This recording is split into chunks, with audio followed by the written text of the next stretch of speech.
Zato, a blind biwa master, was on his way down from the capital to the countryside, passing along a mountain road with his disciples. After dark, he could not find a place to stay, so he stayed at a certain tsujido. Shortly after midnight, he heard a woman's voice.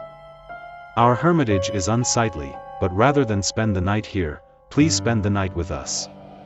Zato replied, "I appreciate the courtesy, but it is a traveler's habit, so there is no problem here either." "It is late at night and I do not intend to go there," I replied. The disciple suggested, "Since you have invited us, it would be better for you to go to a place with a fire and hot water instead of staying in a place like this." The woman also strongly invited him to stay, but Zato continued to sit there silently, saying, "I am fine here." The woman said, "Then please just take care of this child for a little while." Zato refused, saying, "It is absurd for a blind person to take care of a child in the middle of the night." However, the woman said, "Please don't say such a trivial thing," and left the child in the care of her disciple. The disciple also said, "I will take care of him for a little while." The Zato became very angry and said, "No," but the disciple said, "It will be all right," and held the child. Then the woman left. Some time later, to my surprise, the baby grew and grew, finally growing to about the size of a 14 or 5-year-old child, and attacked the apprentice. While the apprentice was startled and stunned, the monster devoured him. Then, next, attack the master Zato, said a female voice.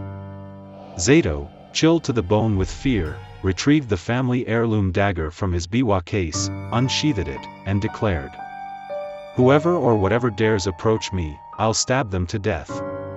He held the blade at the ready. A female voice asked, "Why don't you attack him?" I blamed her. The yokai responded in a childlike voice, "I cannot get any closer." A back and forth ensued for some time, until finally, the woman departed somewhere.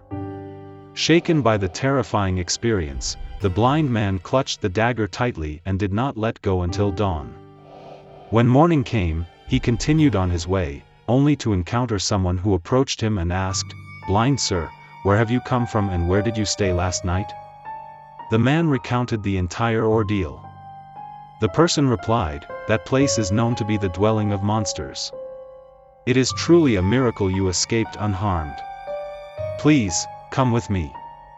He invited the blind man into his home and offered him generous hospitality. During their conversation, he said, "May I have a look at that dagger of yours?" Zato refused, saying, "This dagger is not meant to be shown to others." Instead, he loosened the hilt slightly to reveal just a glimpse. At that moment, multiple voices shouted, "If you don't show, if you don't show, it will devour you." Realizing once again that it was the work of the monsters, the blind man drew his dagger and swung it wildly in every direction. Eventually, silence returned, the skies cleared, and the night finally ended. Thus, the blind man narrowly escaped with his life and managed to return to the capital. It is said that this dagger was forged by Sanjo Kokaji and imbued with mysterious spiritual power. Please subscribe to our channel.